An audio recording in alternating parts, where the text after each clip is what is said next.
Welcome back to the Lisbon Lifestyle. I'm your host, Igor Kafetz, and today I'm hosting Sven Platte, the founder of Digistore. It's an online reseller platform that helps you start your own affiliate program and eliminate all the headaches that come with managing a bunch of affiliates, such as payment processing, payouts, accounting, tracking, order forms, and a bunch of other stuff in between. Now, I've personally been using Digistore for the last year. And I'm really, really happy. We've put our own affiliate program into Digistore, and we're getting close to have processed $1 million in revenue and paid out a ton of money to affiliates. The payouts are like clockwork. The accounting is solid, and even in spite of me screwing up the system a lot, where I would like misassign affiliate commissions to, like I would forget to cookie someone or whatever. They're actually able to revert back, assign the right commissions to the right affiliates, and it's just been an incredible experience compared to everything that I've gone through as a vendor. And I switched through several online platforms as well as several standalone pieces of software that cost a lot of money and require a lot of technical setup to use. And I don't know, I couldn't be happier in Digistore, and that's why I reached out to Sven. Actually, I reached out to his team and went through like 17 layers of gatekeepers. And finally, I was able to secure Sven for the list building lifestyle. So we can talk about how you can start your own affiliate program if you so choose, or if you've been thinking about it. So, Sven, welcome to the list building lifestyle. Thank you, Igor. It's a pleasure. Awesome, man. So, like, take us back. How did you even get into it? Like, how did you get into affiliate marketing, and what inspired you to build this platform? Yeah, absolutely. Thank you. So, originally, I was a dentist. Um, when I was a child, I wanted to become an entrepreneur. That was like a big, big wish of mine because I come from a modest background. My parents, they have very simple jobs. My mother was a nurse. My father sold washing machines and stuff like that. So, very, very simple, very humble background. And I wanted to escape that because all my friends at school, their dads used to have like nicer cars, better houses, better lifestyle. And I somehow wanted to escape that. And I was like, okay, I understood by reading Donald Duck comics that the way to get out there is to become an entrepreneur. As an entrepreneur, you have freedom, you travel the world, and that became more important than ever, in my opinion. But I thought, okay, most people, and this is common knowledge, most companies fail. Most people who start a business, 9 out of 10 times they fail within like 2 to 5 years, and 99% fail in the first 10 years. So I was like, okay, that seems like a very risky bet. So let me play it safe. Let me do something really safe. So I was like, okay, what's kind of like what's super safe? If you study business or law, you can still end up with a shitty job. Whereas being a dentist, you can't. It's just impossible. If you're a bad dentist, you work in a clinic because you're too slow. If you're if you're a good dentist, hey, then you're in free economy, free enterprise, a free practice. You'll get a lot of money. So that was good. The only problem with that was it wasn't fun. It wasn't fun for me to be a dentist because deep down, I'm an entrepreneur at heart, and I understood the concepts of scalability very well, and you can become fairly wealthy as a dentist. Yes, you can specialize and optimize everything, but you're still trading time for money, and you cannot scale ultimately. So you kind of need a system. And I understood that when I was a student. And that led me into a conflict, which is okay, I know I don't really want to do this. So I'm here studying dentistry. It takes almost 6 years, and I don't really want to do this. And I don't want to disappoint my mother because I have a Korean mother, and for them, like me, uh, stopping my studies, canceling my studies, that would be like devastating for her. So I couldn't really do that. um, so As you're sharing this, I was like, I remember this movie, The Whole Nine Yards. Have you seen it with Matthew Perry and Bruce Willis? no, He's basically Matthew Perry is the guy from Friends. He's Chandler from Friends, and it's one of the few movies he actually made that were any good. And he plays a role of a dentist mm, with a wife that hates him, and he took on the debt that his wife or her father accumulated over the years, who was also a dentist who actually killed himself. And so this character, he hates his life. His father-in-law was also a dentist and he killed himself, and a serial killer or a contract killer becomes his neighbor. And so, like, I won't spoil the movie. It's actually a pretty cool movie. I recommend you watch it. But it got me thinking. Got me, I remember they had a conversation in the movie about how dentists are suicidal, and yeah, it's not funny. I shouldn't be laughing as I say this, but I just looked it up on Google. According to Mental Health Daily, a dentist is actually the second on the top 10 list of the most suicidal jobs, that the jobs with highest suicide rates. yeah, that's very true. And I was really thinking about that. So I was thinking about the reason for that. So, in my opinion, the reason is the following: they're all unhappy. And the reason why they're unhappy, most people become dentists because they want lifestyle, they want freedom, they want some money. And you don't really get that anymore. You used to have it. Like in the 80s, you could like become a millionaire being a dentist. Maybe in the US you still can, but in Europe, where I'm from, not really happening. Whereas, for example, if you study regular medicine, that's not dentistry, if you want to become a surgeon or uh, whatever, then you genuinely want to help people. But dentists usually are not those types of people. Dentists are the types of people who want to go to the golf course, want to have a nice home, a nice lifestyle, and it's very hard.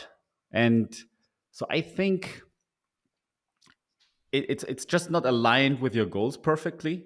And I understood, like, within myself, okay, there is certain types of activities that I have to do as a dentist in order to help my patients that don't create a lot of revenue for me. So I wasn't happy doing that. And this is when I realized, hey, probably I'll do something else after I graduated, after I'll graduate. And this is what I did. I During my studies, I was watching all kinds of online courses and videos and stuff like that about making money online. Almost the only thing were back in like maybe 2006, something like that. The only thing that existed back then was like some people who sell ebooks here and there, like Right. really nothing more. Yeah. And the first Google ads, the AdWords and stuff like that. This was like Facebook wasn't even existing back then. These were the first things that I encountered. I tried them as a student, didn't wasn't able to make them work because if you're studying dentistry, you're very busy, very very busy. And then after I graduated, immediately I borrowed some money and I started an online business. I was trying to sell dating ebooks, which with a German partner Really? back then, yeah, Nice. It's funny it because worked. I started in the info marketing space as a customer Hmm. for two companies. One is Aben Pagan's Double Your Dating, which is Yeah. obviously dating advice for men. And the other one was like an exact replica of that, but in Israel, where they basically called it the exact same name, again, only in Hebrew. And they would put together these seminars and they had a viral ebook. Back in the day, you could actually make an ebook go viral by putting together some really good content. So they put together like a 50-page ebook with like a bunch of pickup lines and kind of mindset mind games kind of material, and it just it just exploded. Every guy I knew came across that ebook, every single one. and it was fascinating to me. And it's through that sort of keyhole that I ended up discovering that you could actually sell courses and information. In Yeah. fact, you could write an ebook and somebody will send you 17 bucks, or or 10 bucks or 20 bucks or 50 bucks. And Yeah. that was just That was magical. I mean, imagine, I also sold W dating stuff, by the way. That's really fun in German language. That was one of the things I sold there, next to other things. Um, I personally did all the translations and wrote all the articles and created all the educational materials for the guys to help them get a girlfriend or get laid or whatever they wanted. That was fun. Um, because I was also very interested in that subject, of course. Being a straight man, I'm not, I'm not a piece of wood. So uh, this is what you say, you say that in Germany, like I'm not made of wood. That's I'm why I not like made it. of wood, but I got Yeah. I got a wooden stick. Yeah. Hard like wood.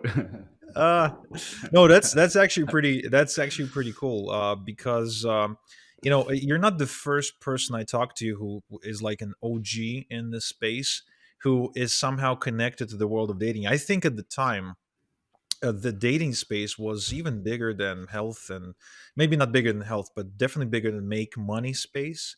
I think the make money space kind of evolved on the back of the dating space. Obviously, supplements were always a big thing, but it's just incredible that the dating space actually was thriving before businesses realized that internet was a powerful tool to market. Right? I mean, Yes. that was like a dominant niche. Like today, though, I don't see as much of that. Maybe I'm just not No. not taking as much interest into it, but I don't see as much dating stuff anymore. This is great. Great that you mention it. Great. Why? Because there's several reasons for it. In my opinion, and this is just my personal experience and opinion, and fun fact, a lot of the guys who were pioneers in the online marketing space, OGs, if you will, were OGs in the pickup artist realm. They were the first pickup artist, and back Mm, then this movement was a lot bigger, and it was not so politicized mm, compared to now. If yeah. you, it was not, there was not stuff like Me Too or toxic masculinity or stuff like that that wasn't promoted that much. So it was kind of cool, and this thing grew. But then later, something in society changed, and I don't see pickup artists anymore. Like nowhere. Like it started to grow, and I was like, okay, fuck, this becomes mainstream. I didn't like that because when I was walking around, there were pretty girls were approached like left and right, and I was like, oh, all these pickup artists, this sucks. You cannot, like, every woman has a bitch sheet, and I don't know. But now it completely died out.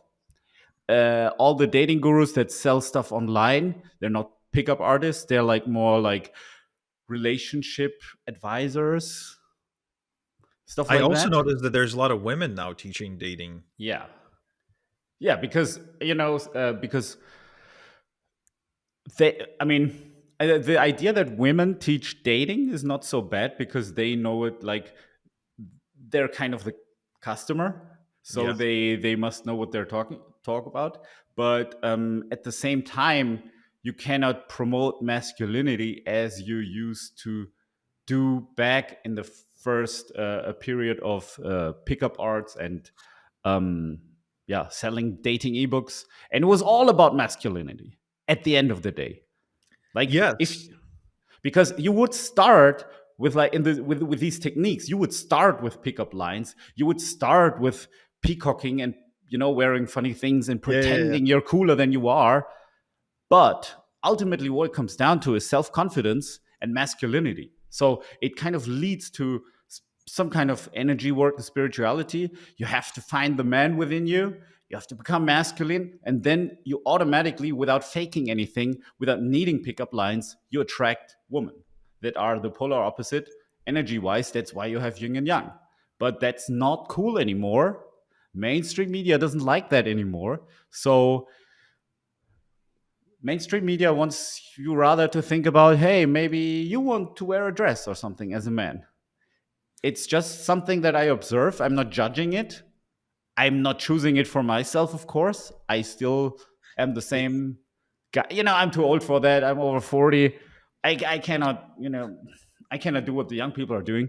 No, But dude, I'm with you on this, and I judge it. I honestly judge it because over the years, being in a marriage with two kids and kind of running my business, I kind of settled into this behavior mode. Kind of stepped away from masculinity and settled into a very indecisive, kind of feminine, low energy existence at some point, and that had a really bad effect on my marriage. Like, I think masculinity helps the female kind of step into her actual energy, like the feminine energy. And what I yeah, noticed is that it even comes down to these tiny little micro decisions where, my wife would go and she would be shopping for a dress and she actually needs like my approval. So I tell her like whether I like it or not, and she's very like she struggles to make a decision about whether to yeah, buy that dress or not. And that's like a part of it where a truly feminine woman wants her man to step in and participate on that level, where it's a part of the masculine energy. And I think the reason it's important, and I guess I didn't mean for it to become a sort of feminine versus masculine energy discussion, but I think the reason it's important, the masculine was and feminine to coexist like that, is because as a man, right? And again, I can only speak as a man. I can't speak for women, but as a man, when you are in your masculine, when you are in your true core, in a good place, right, mentally, then yeah, you pursue your goals and you execute on a whole other level. You yeah, are able to build teams on a whole other level. You're able to communicate on a whole other level. You're able to lead people on a whole other level. You're able to sell or market on a whole new level.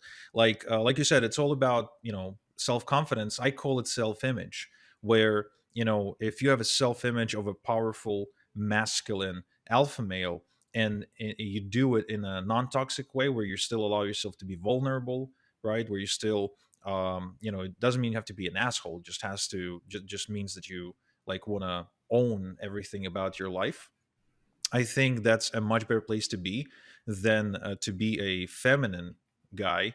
But with that said, I do think there's some guys who are feminine, and that's really their energy. Maybe because of their upbringing, because they grew up with a single mother or something. I don't know. Like it does happen. Like my wife's brother is like that, very feminine hmm to a point where he took his wife's last name and called his son after his wife. Like what? yeah, so he married someone, took her last name, and he his wife's name is Dina, and he called his son Dean. So so he like really went full on feminine, in my opinion. But anyway, so this was a sidetrack, nothing to do with starting your own affiliate program. So before we get sidetracked even more, let's fast forward to the moment when you're okay. You've discovered affiliate marketing. You started selling some of your own courses, other people's courses. When is that point where you're saying to yourself, okay, maybe it's a good idea to actually start a reseller marketplace? So we used to use ClickBank, and I actually was the biggest German language seller on ClickBank, vendor on ClickBank. A vendor is essentially an offer owner. And that worked fairly okay, but I was missing some features. I was missing some things that they would do, for example, some currency exchanges, et cetera, et cetera, so like other currency bases. For example, like, I mean, just imagine if I'm a German guy and I get paid in euro, the end customer pays in euro, and in between gets converted twice to US dollars and from US dollars back to euro. It's unnecessary cost. That it's cost that's unnecessary and doesn't add any value. And on a larger scale, it's like it's really a pain in the ass. I'm happy to pay for a good service, but not for bullshit.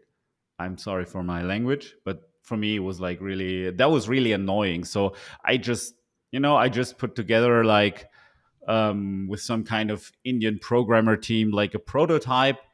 And I was just like, out of anger and frustration, I was just like, okay, let me work on this prototype and build a vision. And then people joined. Then friends of mine joined that are able to program, are able to write software code. They had a good uh, prototype, so that they at least understood without me, having to write an ebook about what I want to build. They could play around with it, and yeah, we built it. And then I was able to launch my own stuff and sell my own stuff there. And then, because I was one of the very first guys here in Germany, of course I knew anyone else in that industry who would do the same. And after a while, everyone came, and it really went viral. So for me, it's kind of like I was one of those guys who was at the right time in the right place with the right solution. I did not invent that business model. It was, I don't even know if ClickBank invented that. ClickBank was clearly before, like 10 years ahead of us, but um, we're still around. That's 10 years. That's been 10 years ago, and we're growing. We're the number one company like that, or marketplace or service in Europe, and will be in the US too. Yeah, and I actually got to meet up with some of your team members and your US partner as well. Forgive me, I don't recall his name, but we had dinner, me, him, Tony, and a Francis. few other people. Yeah, yeah. So also met up with Alex. We're going to be Hmm. recording something together as well. So you guys are like on point. You're really focused on truly growing, and the features of your platform really show it too. And just like I was saying before we started, recording, is your team. Mm. The level of I want to say white glove or high touch support that I get as a vendor on Digistore just makes me want to keep shout from every rooftop just how great your platform is, like to a point where I'm actually pulling a lot of my associates and joint venture partners and people who promote me, as well as people who I promote into the platform. And a lot of them haven't heard of you yet. Most of them are like as well OGs, and they're like been using ClickBank and a lot of other stuff. In fact, what I've been noticing over the years is I've been kind of getting kind of more solidified in the as a vendor with other affiliates is it's a bit disjointed really, because they'll be using all kinds of systems like pay kickstart and clickbank, and there's another one, uh, something else, and basically it's like a million of them, right? So I've got like affiliate accounts with a million different networks, but it's the Digistore really as a vendor that I like the most. And we tried, like I said, as well as we tried post purchase pro or post affiliate pro or something Hmm. like that, where you kind of manage it yourself. That was a disaster, man. Wow, the amount of sales that weren't tracked, the amount of orders that got lost, it was a shit show, just Mm. terrible. Your cookie attribution, payouts, the fact that you don't slap an insane tax on every customer. Unlike ClickBank, for example, like I had a big issue where anytime I would work with an affiliate from the UK, for example, and they would be sending me a lot of traffic, lots of customers from the UK, the product would cost like say $1,000, and the customer would be forced to pay like 1,200 if they were Mm. going through clickbank, right? And it's like it's crazy. It's like you said with the exchange rate. So it's another, I guess, just another side of the same coin where Yeah. the sales tax or something like that is just ridiculous. And of course goes without saying that not having to do my own accounting, not Yeah. having to go and have another person on staff to ensure somebody gets paid their commissions. Like they ran the traffic, they made sales. I don't have to think about it. Like I know that in 2 weeks' time they're gonna get a an ACH or a wire or a PayPal payment from Digi, and they're like, hey, what about my payouts? Like, dude, super simple. Log into a Digistore, go to reports, payouts, and it's you're gonna see a date and you're gonna see the amounts, and I just get the end amount in my bank account, and I know it's my profit, and that's it. So that's pretty cool. So look, Sven, we have to follow a format here, and we're Sure. closing on time, and it is a fascinating conversation. I would love to have more talks about masculinity and a lot of that Mm, stuff. It's really interesting to me, especially now that I have a 4 year old son. I really want to make sure he grows up to be a masculine alpha. However, the topic of today's show is how to start your own affiliate program. So perhaps you could devote the next few minutes on giving some pointers, some guidelines on for a vendor of some kind, whether they have a mhm, supplement, an information product, maybe they're a coach or a consultant, they just created their first course, maybe they got a book, digital or physical. Maybe they've developed a 5-day challenge they want to sell. Maybe they just got like a short form Udemy like course, whatever they got going on. And they never had an affiliate. They never had a setup where they can have other people mail for them or promote mhm. their stuff through ads or social media to and pay them commission. So, what are some top three, top five guidelines a new vendor should be aware of in order to have a successful launch for their affiliate program? Cool. Thank you. That's a very good question because I think as a first step, someone has to understand as the first step how big the idea of affiliates is. Because ultimately, in nature, in general, coming back to nature, right? You have specialization. Why is being a strong alpha male important? Yeah, because it's a specialization. The same goes for a woman, it's a specialization.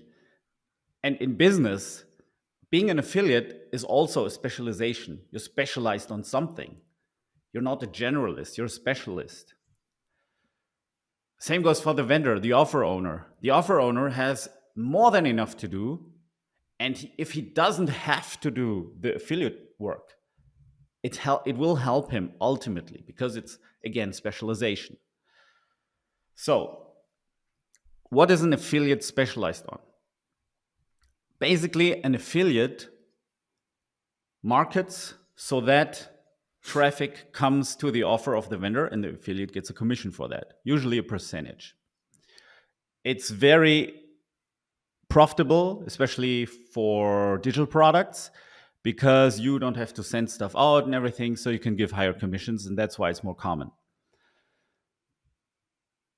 So this is like I think the basic foundation to understand why it makes sense. And all the big systems have some kind of affiliate platform, affiliate system. Like if you're with Amazon, Amazon sells stuff with an affiliate system. If your gym next door has some kind of usually has some kind of recommendation program. Bring your friend. I don't know, get 1 month for free or something like that. It's everywhere.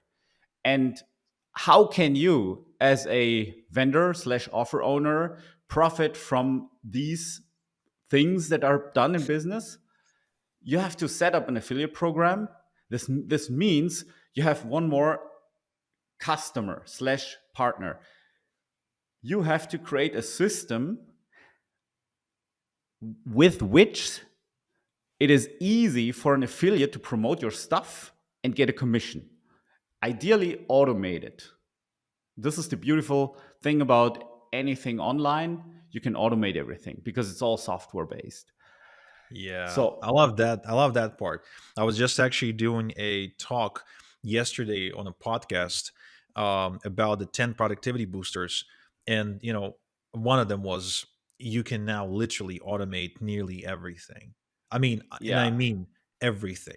Like, to a point where some jobs that existed 10 years ago don't exist today. Like, just the most basic example. you used to have an assistant, and when you if you were a busy individual, you would have an assistant who would schedule your appointments for you, take notes for you at these appointments.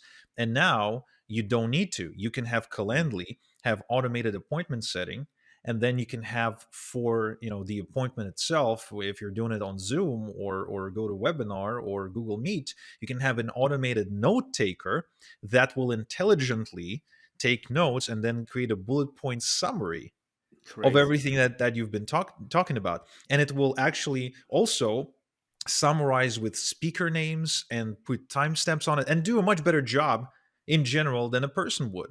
You had to hire people to do transcripts of your videos or captions for your videos. Now it's all done automatically by YouTube, by Wistia, by rev.com and all this stuff. So one thing I want to say though before we continue about your own affiliates and why it's important is this: I'm a paid traffic guy. So my call to fame was with paid traffic, specifically with something called email drops, aka solo ads. And then later on, I kind of got a taste of what affiliates can do. And what I done is I launched my first product. It was a $37 course about list building. And what's really interesting is that I kind of went full out and I said, you know what, guys, I'll give you 100% commission on the front end. I'll give you 50% on the back end.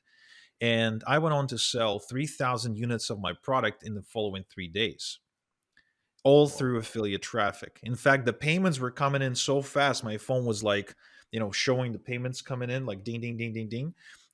So fast that within about 45 minutes or so, my battery on my iPhone 3GS at the time just died. And I had to keep it, plugged in all day just so it doesn't die. And that was my first exposure to how powerful affiliates can be. Then, when I actually continued and developed my solo ads agency, Igor Solo Ads, I also started utilizing affiliates. Now, I didn't have a sophisticated tracking system, and it was all done by hand, and I had to have a person on staff to actually do that.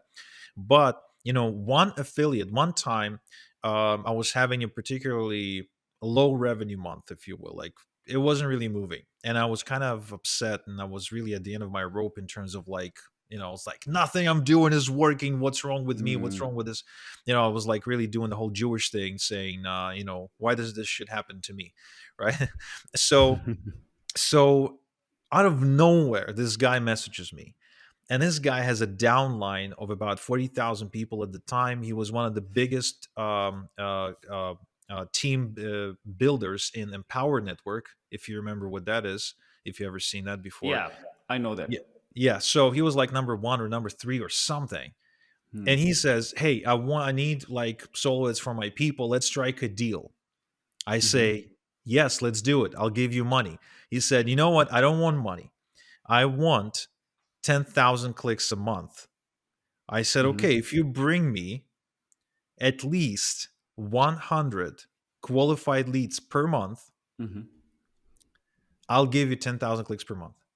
And that was the deal. For the next year, okay, this guy was sending me between 400 and 600 new qualified leads per month. I was literally earning about 80% of my income from this one guy. I was giving him 10,000 clicks, which he actually went on to resell to other people at a high markup and make money that way, as well as send to his own offers. But point being is, one affiliate relationship exploded my business Mm. overnight. From which I said, you know what? If we can have just one more guy like that, our business will explode again. Which I continued to search. I couldn't find one more guy like that, but I found about 10 other people who were much smaller than this guy, but Mm. collectively they were matching what he was doing for me. I just had to maintain those relationships. And Yeah. so having an affiliate, and not even an army, but rather just a handful, maybe a dozen of solid affiliates that can promote your stuff, it can be incredibly powerful. In fact, I'm participating in affiliate promotion right now for Aiden Booth, and my friend Mark Ling single-handedly so far in like a matter of 7 days referred over 200 sales, priced at 3,500 upfront or four payments of 997 each. Hmm. Nice. Over 200 units at that price tag from one guy. It's just incredible. So they're already, I believe, over $8 million in revenue for the launch, and there's still plenty to go. So I guess it's just all I want to say is starting your own affiliate program is really really powerful, and Digistore is an incredible platform to do it on as a vendor. It's like a really just heaven for vendors. Thank you. Thank you. Yeah, we are working hard to create a good experience.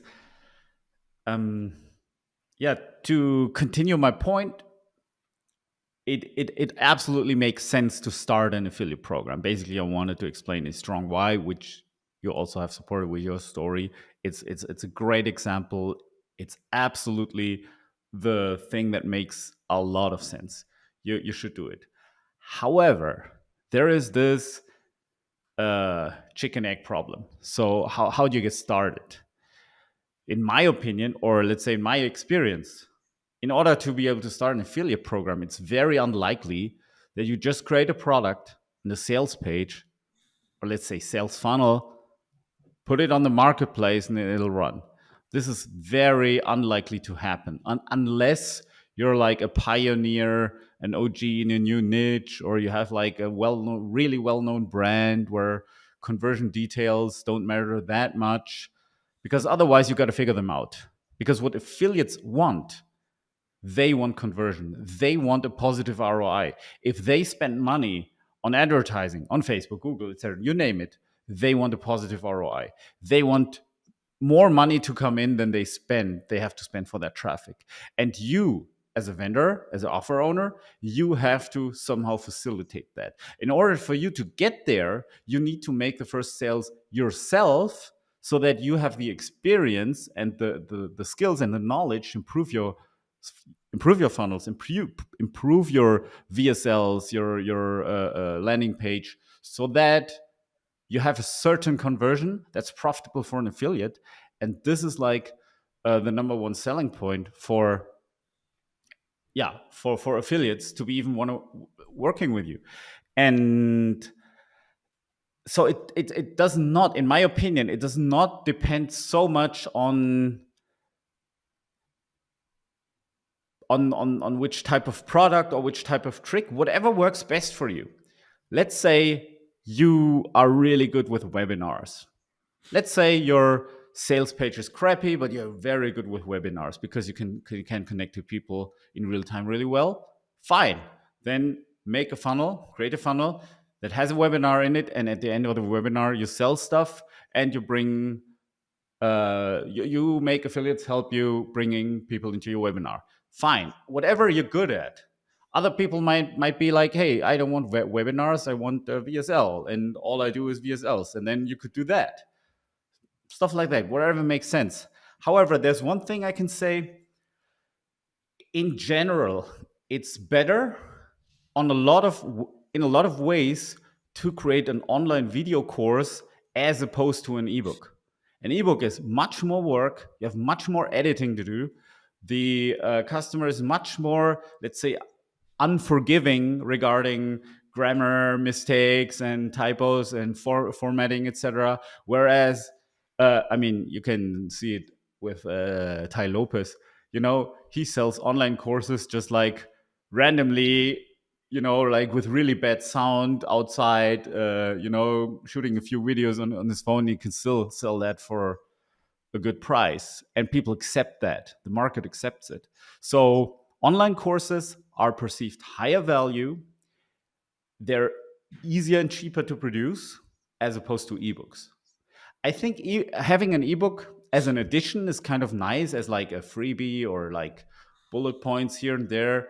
But in general, like I wouldn't build a business based on that. I would go for online courses. I would learn webinars. I would also learn how to do VSLs and optimize the crap out of everything so that you have a great conversion. Yeah, I guess to the people who are still trying to market their company website or something, what you need to understand, guys, is that if you are to have people driving visitors to you, whichever page they end up sending people to, that page has to be optimized to convert. because I've seen it many times when people approach me. They send me their website, which looks kind of like a 2008-ish sort of website. Mm. It's like with the about me section and the blog section, articles, and with stuff like that. And they're like, I want people to promote this site. And the experience that I have as a person who has advertising to sell is that a lot of people approach me and be like, hey, what do you think? What do you think? Will this work? Will this work? And you know it's really hard to tell or explain to people that no, it's not gonna work. Okay, your boring ass website is not going to work if you want to Yeah. send some advertising or affiliate traffic to that website. It has to be a carefully thought through presentation of some kind, either a text presentation, a video presentation, a webinar, a challenge. It has to be a lead generation based approach where you Yeah. also end up selling something. And that's what I think. Besides having a great affiliate platform, I think that's the understanding that a lot of people are missing, who are not able to get their affiliate program off the ground. They really they think it's all about, oh, get me the right person to promote. No, it's Yeah. not. It's about having a funnel, aka a place where your affiliate can send the people to, and for it to be so good and speaking the right language and hitting the right pain points and offering this incredible like no-brainer solution to your problem, that the right affiliate who will see it will actually want to promote it without you asking, right? with, Yeah. with them seeing the page and be like, wow, this is a really good offer. I wonder if they have an affiliate program, because that's like the best affiliate relationships you can hope to get. It's people seeing your offer and reaching out to you and wanting to promote, rather than you trying to chase and beg people to promote for you. All right, Yeah. well, Sven, you make really good points, and I'm sure you can go for at least another 10 hours making even better points. However, again, we do have to stick to format, and we're really out of time. I do know, however, that you do have a podcast. So maybe you can tell us a little bit more Mm. about that so people can go and check you out. Sure. So my again, my name is Sven, Sven, and my podcast name is Svencast, svencast.com. I am an entrepreneur and I talk about things that interest me. Being an entrepreneur, basically, I want to become better in my daily life and in business. And in my podcast, I talk about stuff like that, stuff that's relevant for me: biohacking, health, entrepreneurship, affiliate marketing, things like that. And we cannot really, because in my opinion, being an entrepreneur, also as an affiliate or a vendor, you're an entrepreneur. Ultimately, it's the same thing. And you gotta have everything in line. If your health breaks down, if your happiness breaks down, you're not going to perform in business. And that's why I created that podcast. And that's why I like to talk about all these topics. Um, but yeah, uh, ultimately, it's an entrepreneurship podcast. Yeah, so guys, check it out. Look up Svencast, and I don't think there's another one by that name. I'm pretty sure it's the only one. So go to your favorite podcast platform: Spotify, Apple Podcasts, Stitcher, Google Podcast, or just Google it, Svencast, and check out what Sven has got to say. Also, check out Digistore.